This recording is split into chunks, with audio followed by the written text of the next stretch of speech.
What is good, 300? Today we are going head to head. We have the Corsair Strafe with the MX Silent switches, RGB lighting against the K65 Lux.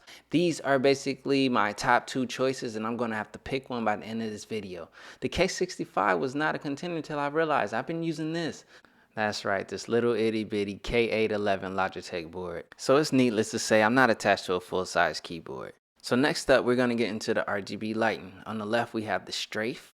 And then on the right, we have the K65 Lux. Now, the immediate difference is that the Strafe has that white backing, which allows the LEDs to shine through a lot more. Now, this may be more appealing to some of you, but for me, the more subtle approach that the K65 Lux has is more of my liking. Now, there is something I really want to point out to you that I noticed as soon as I got it in my hand. I understood the quality difference. Now, the Strafe is more of a plastic build. Even the wrist rest has just a plastic feel, but when you get to that K65 Lux, you have that aluminum back plate and you have a wrist rest that is very nice to touch. I'm not sure what the material is, but when you put your wrist on it, you notice the difference.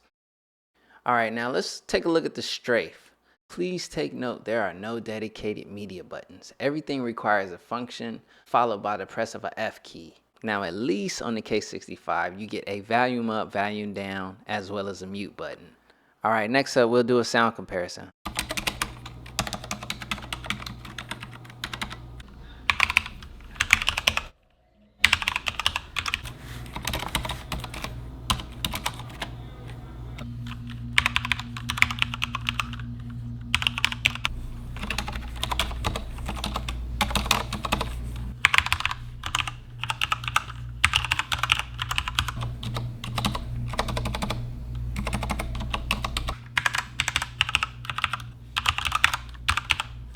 So obviously the switches on here are a lot louder, and the switches on the MX Silent are a lot more subtle. So go ahead and leave a comment down below as to which switches you would prefer and let me know why. And as for that switch battle, for me, the K65 Lux red switches took it.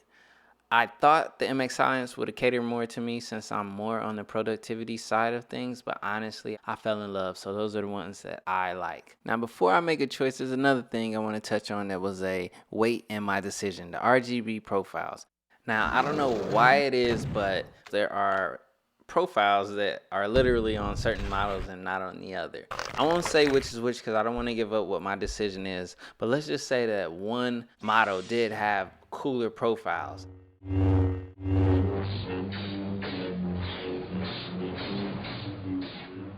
Now, that wasn't the biggest weight in my decision, so let's not make it seem that I picked this just because of RGB profiles. But on a side note, go check out the RGB profile webpage. Look at the different profiles available for the different models, and that might weigh in your decision. It didn't so much for me.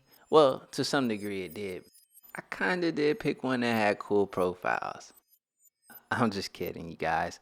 There's a lot of good profiles for all different models. Just make sure you find the ones that fit you. Okay, it's about that time now. I'm going to let you guys know which one of these keyboards I am going to choose. That's right, I went with the K65 Lux. Believe it or not, it was not a hard decision. I first had the Strafe in my possession, and in using that one, I was almost content with it.